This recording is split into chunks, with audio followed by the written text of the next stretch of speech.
walk out, and he looked up at me and said, "Hey, don't you want to ask me about my cousin?" Yes. Yeah, and I sat back down. We had a great time. We had, he's telling me stories about the past. I don't remember how the story came out when I wrote it, but it was rollicking for about 20 minutes. And I found out later his tour manager loved to do that just to set writers up. Oh, God. How annoying. For fun. He had so little enjoyment on the road. One thing he'd do was scare the hell out of media people, and he enjoyed doing that. So Jerry turned out to be a delightful guy, but I did not know that going in. I was scared shitless. And he just died. When he died, I think the thing that surprised me was that he was still alive. Yes. Because when you live like that, how do you keep it up? So to speak. Yes, I can't agree with you more. And I just found out today Harold Belafonte died. And just in the last 24 hours, right? Right, I had the same impression. I thought he passed away a while ago. So I wasn't as sad as I might have been initially because, he is? I mean, he was like 97, so I actually thought had left us quite some time ago. But yeah, a lot of times especially artists, entertainment artists, you say, any year they get, I mean, Mick Jagger's still alive. Keith Richards still alive. Keith Richards, yeah, there you go. How is that happening? You know what I mean? So when things like that happen, you're not too surprised because the big surprise, they're still around. They're still with us. So, Jim, what were some of your favorites and least favorite shows, favorite acts, maybe favorite radio or television personalities? Because you wrote a lot about those folks, too. Besides Drew and Mike. Podcasts. Besides Drew and Mike. Take those off the table. A couple quick stories jumped to mind. One was there was a TV show on CBS, I think it might have been the 80s, called Evening Shade. Oh, yeah. With Lansing's own Burt Reynolds. Yeah. And I was in L.A. That was a great perk of being a TV critic. Got to go to L.A. on the company's dime twice a year to interview the new show stars and see the previews of the new series and all that stuff. So they had a big, CBS had this big party because it was a big ensemble cast. So everybody's in the room, Bert's there and Hal Holbrook, all people, and you could talk to anybody you wanted to. In the corner, just standing there by himself, is Ossie Davis. Oh, wow. And I'm like, I think I was the only black critic in the room. And I'm sitting there going, the hero of black theater is standing right here. Ruby Dee, and they were legends. They're still, and no one's talking to this guy. Wow. I'm bummed, but I'm excited. I walk over, I introduce myself. His face brightens. We spend a half hour talking about the Harlem Renaissance, talking about the movies he's been in and the stars. It was one of the best interviews I've ever done. And it only happened because no one knew who he was except me. And I was like, I could not believe that happened. On the other hand, I never interviewed Aretha Franklin. And that's a great sadness of my life. I know why it happened. Back early in my career in Detroit, so it would have been like in the late 70s, early 80s, they used to have these R&B, I don't know what to call them, endless R&B shows. They would last like 6-8 hours. Ashford and Simpson and Frankie Beverly and Mays, and like 5 acts would lead up to the headliner. That night at Joe Louis, Aretha was the headliner. So, of course, the place is packed to see the Queen of Soul in Detroit.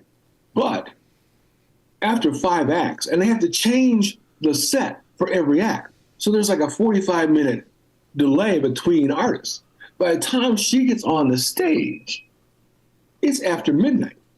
The energy's gone in the stadium, half the crowd is left, and she's pissed off because it's after midnight. Don't you people know why? I'm reviewing the concert.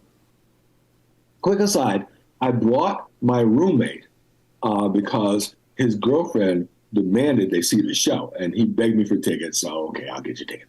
So we're sitting here, he's starting to throw him back at the first show. By the time Aretha's on, he's in the bag. I decide I can't review a show with sitting next to the drunk boy over here, so I go up to the press box so I can continue that. When he realizes that I'm gone, he says, "Where's Jim? I want to find Jim." He gets up and goes to the backstage area. Oh, boy. And starts shouting my name. "Jim McFarlin! Where's Jim McFarlin?" Well, all they hear backstage is Jim McFarlin. So they think I'm the drunk guy trying to get backstage.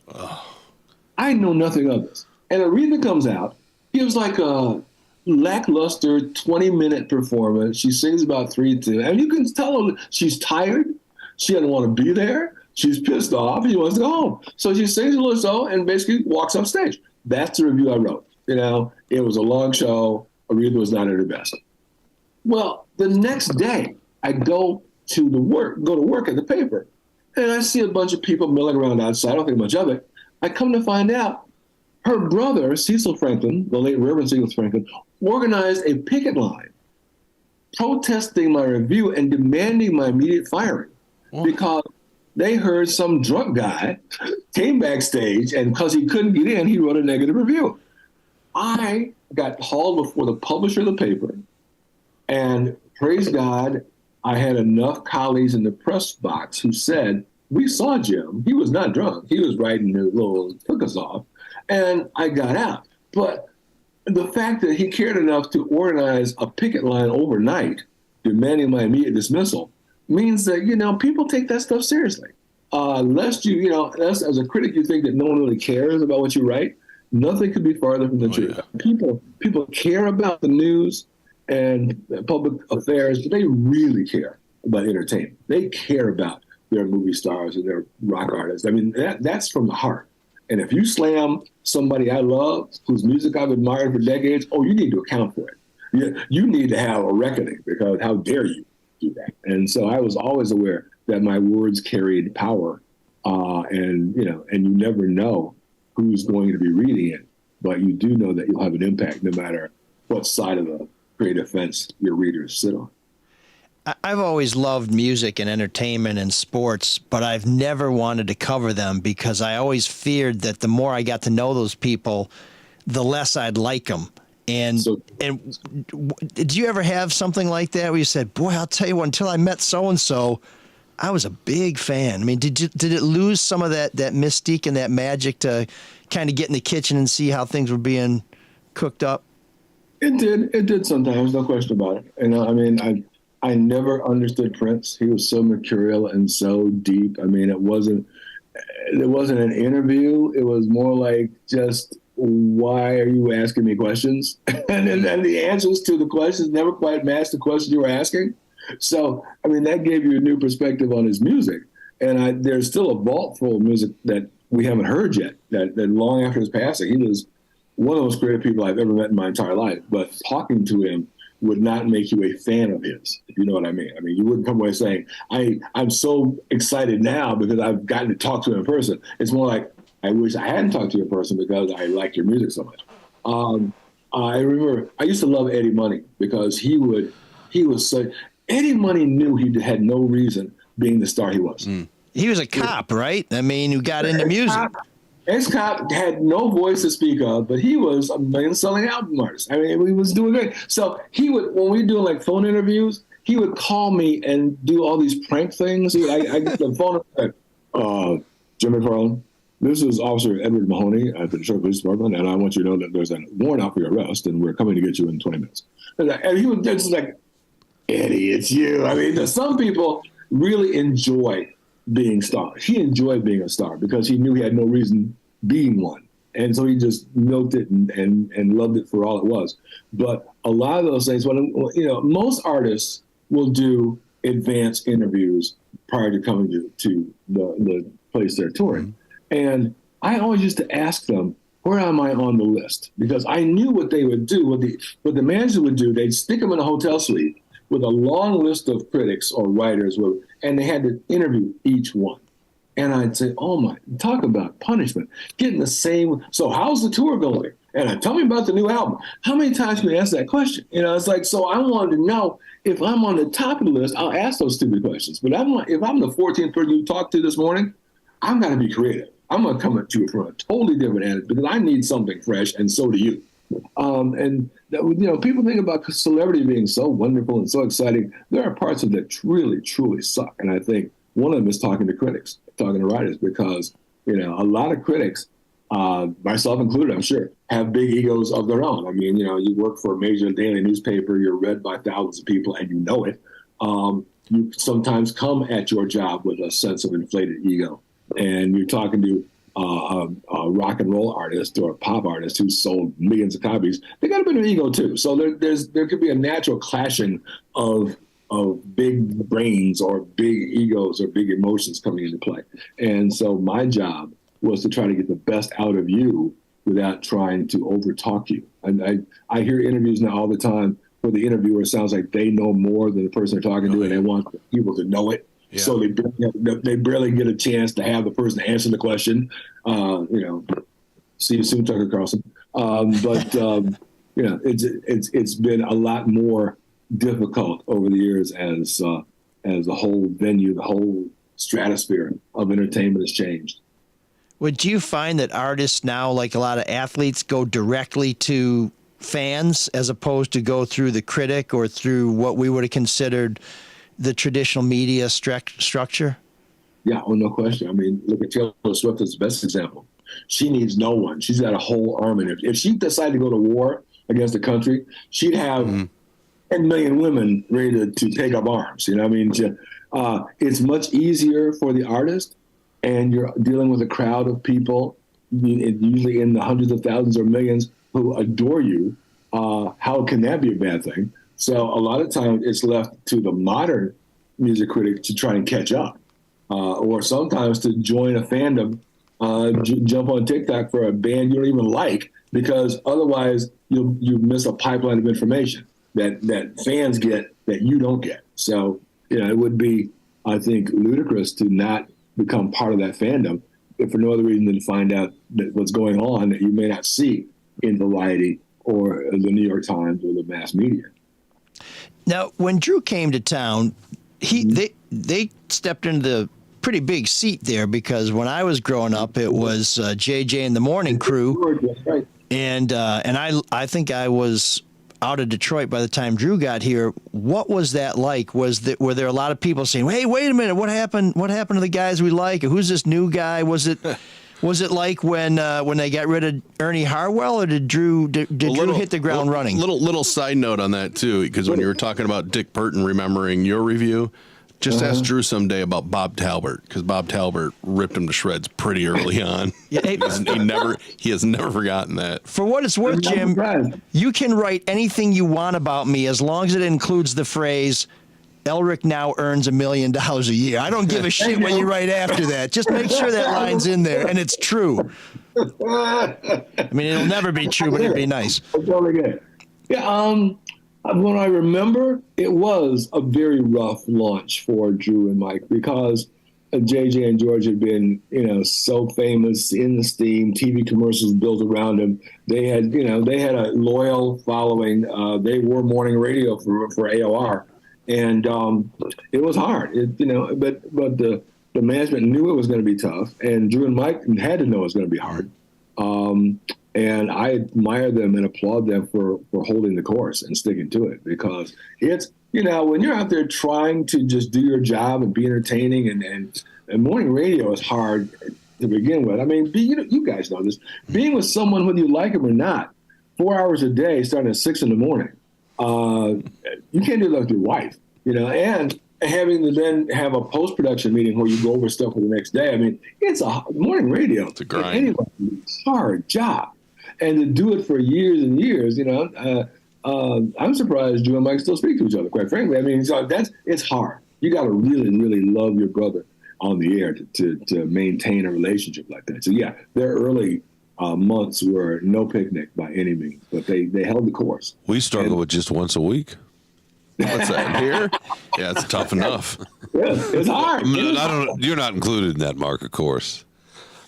Jim, I wanted to ask you. Sure. Sometimes you're going to have to profile an artist, especially in music, where there's something in the background that everybody knows about. But I was just thinking about like Michael Jackson, right? Everybody knows about those allegations, or right. Bill Cosby. Those were kind of out there. Did you ever interview people like that, and how did you approach the, maybe the criminal or legal aspect to it? And I mean, because they don't want to talk about that, but you almost have to address it.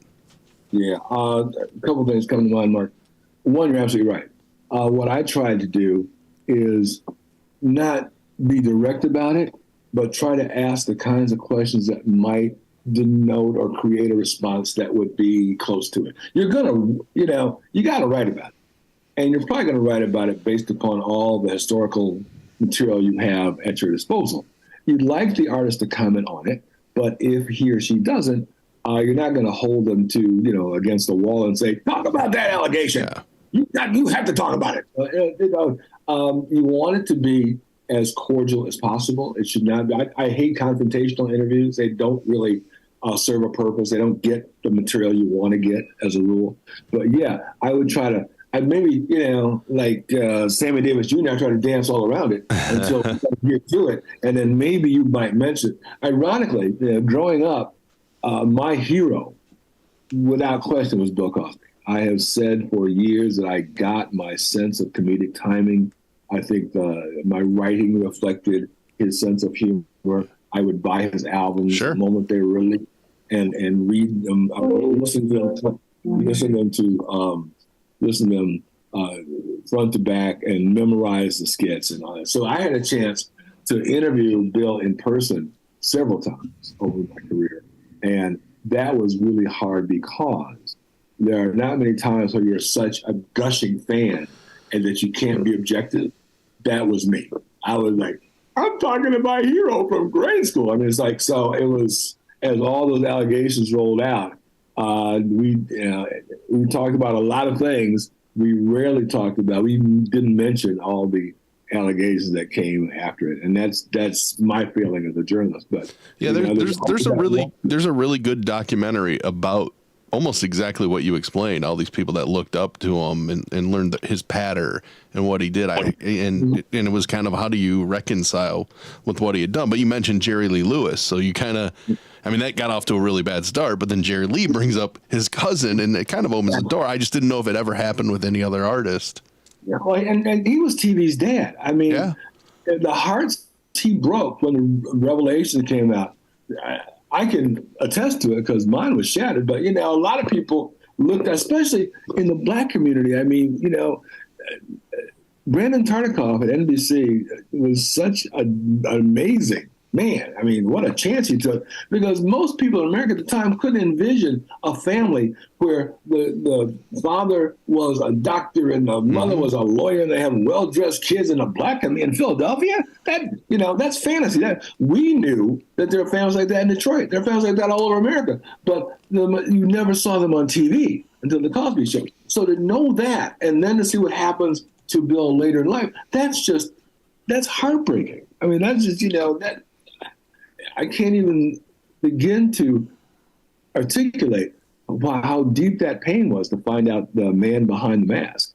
But yeah, you're right. There are always going to be, you can't be, especially these days with social media and TV, you can't live a public life that has any sense of privacy. I mean, people are they're hiding in their bushes. They're doing podcasts. They're trying to find a way to expose you. It's almost like we don't want. It's like we want you to be on top so we can bring you down. Yeah, TMZ, right? Yeah, exactly. I mean, their whole show is predicated on finding the rich and famous and the popular and showing that they're not so great and covering entertainment. 10, 20 years ago, you'd be interviewing swordsmen, men who, there was so many women, they must be, great. Now it's right. They're predators, they're creeps. If you were to talk to Steven Tyler, I think Drew and Mike were talking about that book where he's talking about taking some underage girl around and acting as her guardian so he could take her on tour. I mean, boy, if I sat down with Steven Tyler, I'd say, hey,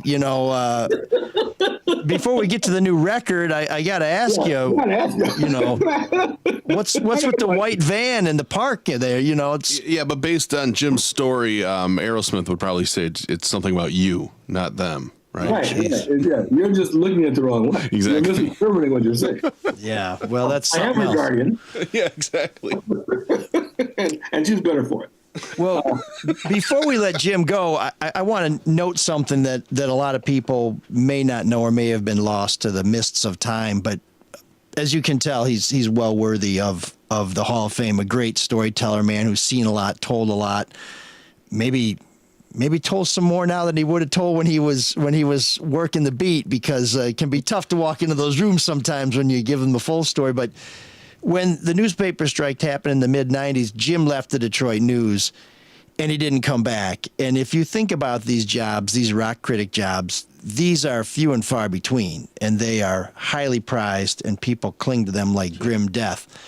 But Jim did what he thought was right and put it all on the line, and in fact did not come back to the Detroit News. So Jim, for your integrity, I want to absolutely tip my cap to you.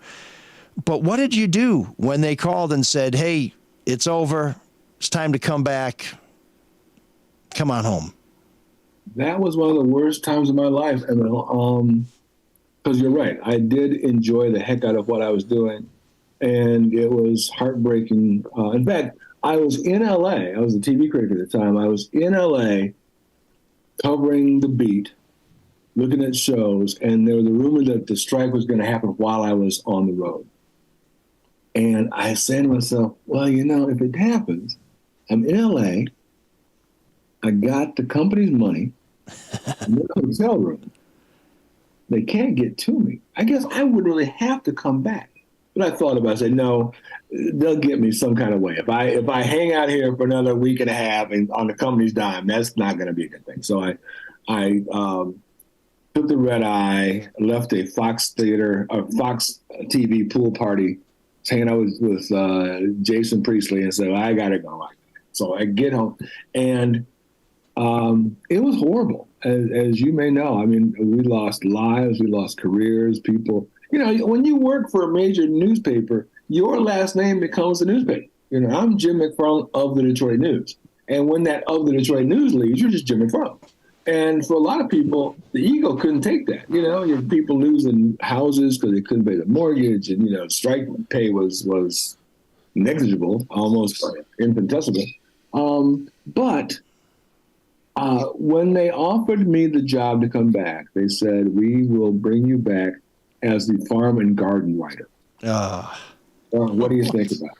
And I said, well, clearly, this is the way that you punish me for, stepping out with my union and standing up for what we believe in. So no, screw that.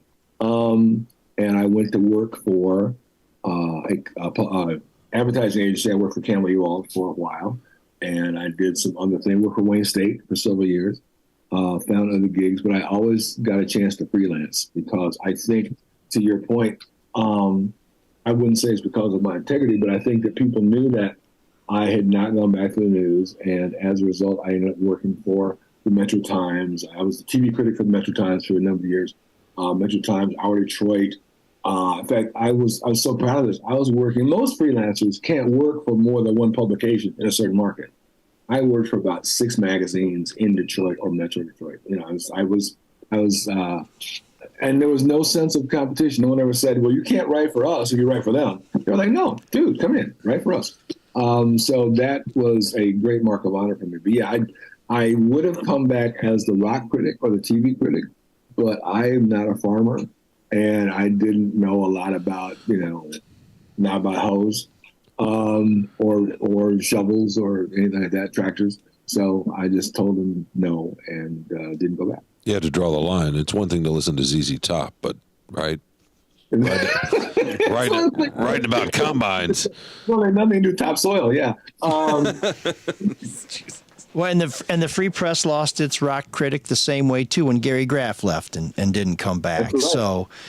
So for your body of work, obviously the journalistic excellence has been recognized, but for the quality of your character too, we don't have a Hall of Fame here, but we absolutely have to make sure that people know about that you're not only great at what you did, but inside there's something strong there that's willing to walk away from how you made your reputation because there was right and wrong, and you weren't going to do wrong to go back to do something that you enjoyed, at least not for the people who were spreading some manure by asking you to come back and spread some manure. So Jim, for everything you've done and for the things you're still doing, we really appreciate you and respect you and are grateful for this time you gave us today.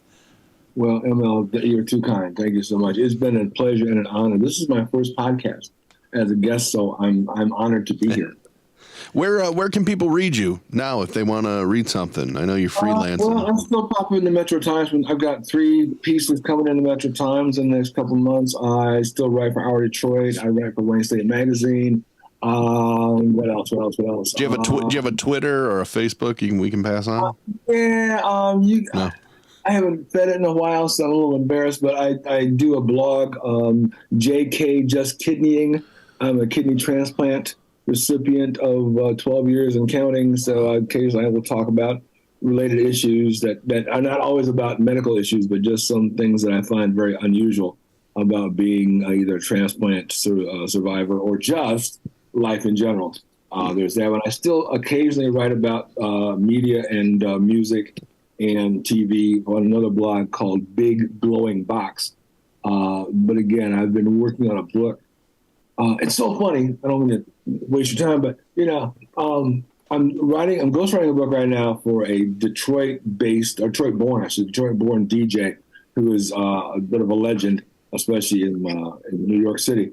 And because of all the people I grew up with in Detroit, we're all now at that age. Most of them are thinking about, well, it's time to write my memoirs because I've had a very distinguished career.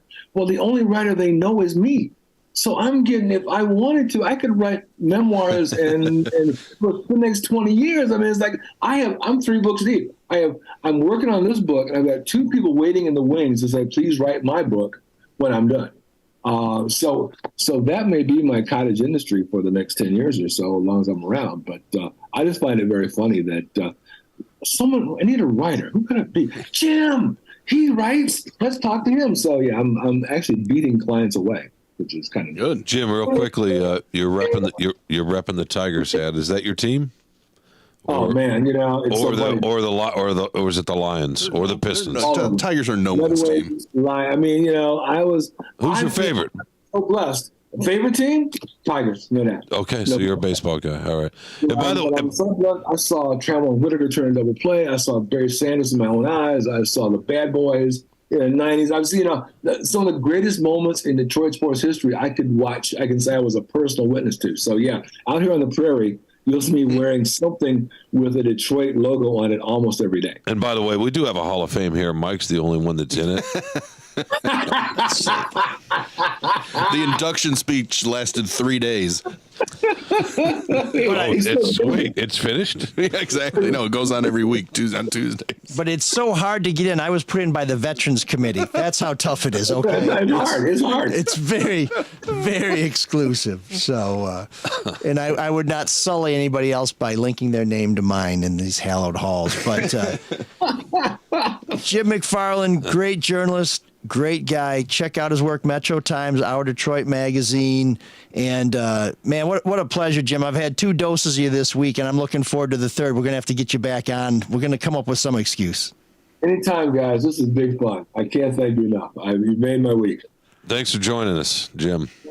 Take care, boys. Appreciate it. Take care.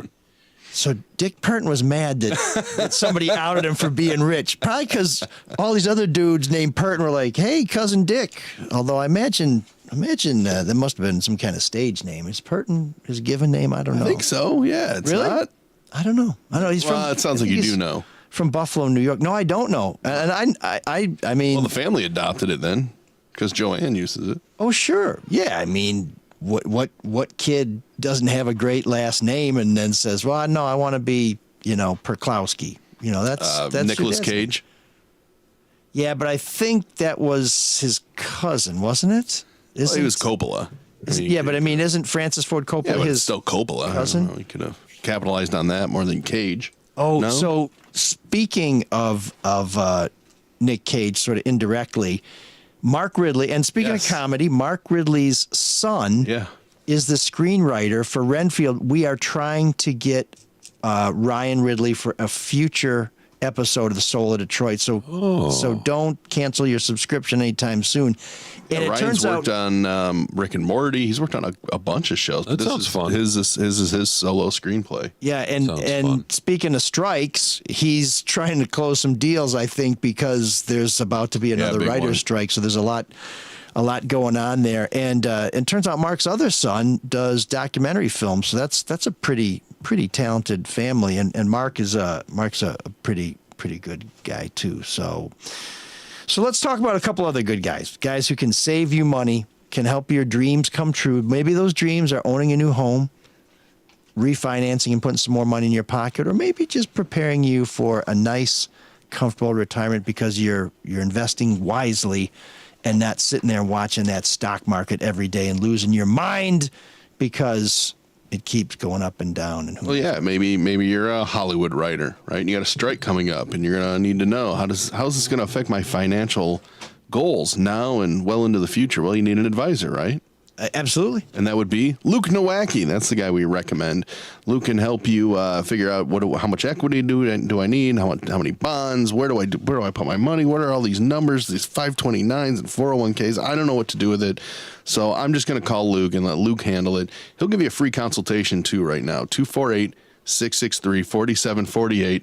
He'll explain, he'll look at you. He'll look at your numbers and what you want to do and set you off on the right path. So once again, Luke Nowacki, good dude, 248-663-4748.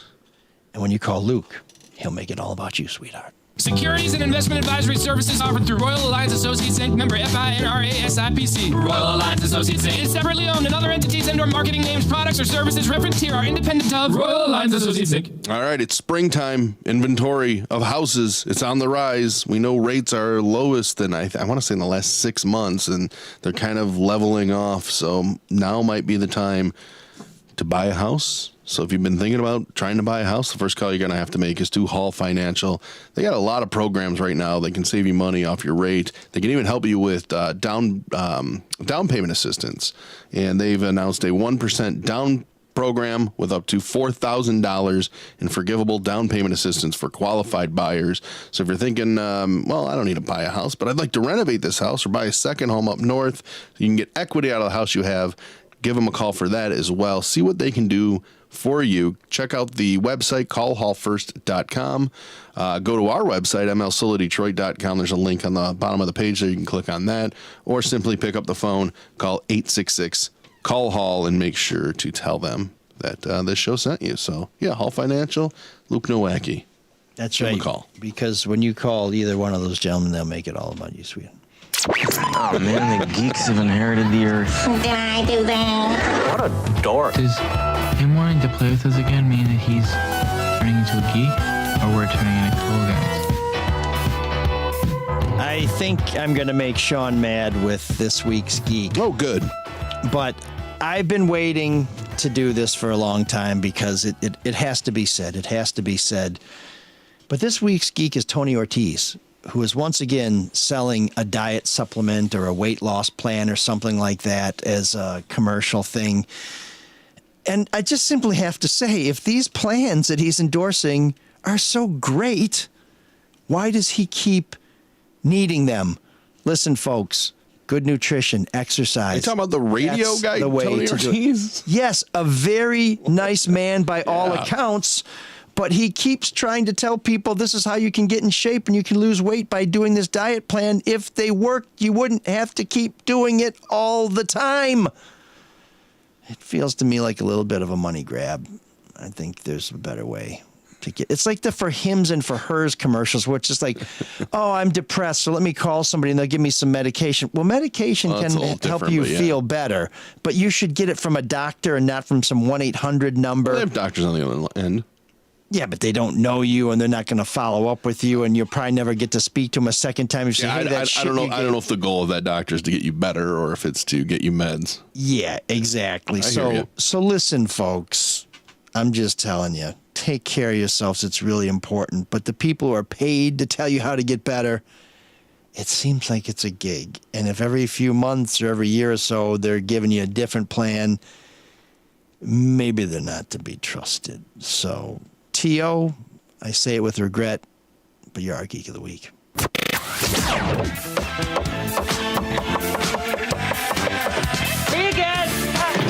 There's an all-night party in room 7609.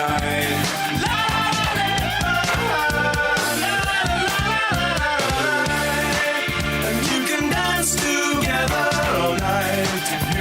time.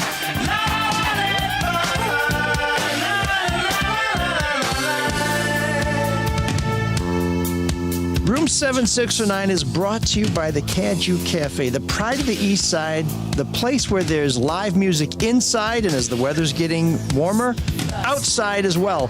Wednesday, it's karaoke, and it's pretty damn good karaoke. Thursday, Full Tilt Boogie. Friday, Super Crunch. That is a Grateful Dead tribute band that always packs the house. Saturday, First Rate, a Bonnie Raitt tribute band, and Ryan Dillaha, I believe, but go in Saturday and ask Ryan yourself how to pronounce his name. I think that's a John Prine tribute band, if you can believe that. That's it seems like a more exclusive niche than even the Susie and the Banshee cover bands that you can see from time to time. Sunday, Planet D. Damn it, my bad handwriting again. Planet D something. Did we go through this last week? Yes, we did. I'm going to have Just to listen go to back their some of these website and shows. check out all the great shows they have coming up. And Monday is Blue Mondays and Muscle Madness. All the muscles you can eat. Caju Cafe is where you get the straight dope. That's CADIEUX, CADIE. It's a link on our website. Cafe.com. And there'll be a link to their website on our website, which is ML Soul of Detroit. Let them know that I sent you, or just come and say, hey, what's up, yo, and we'll do shots. Okay. Once again, pop music, borrowing, inspired by what have you from new wave music. This is Basement Jaxx, and I bet you cannot guess which new wave artist they ripped off.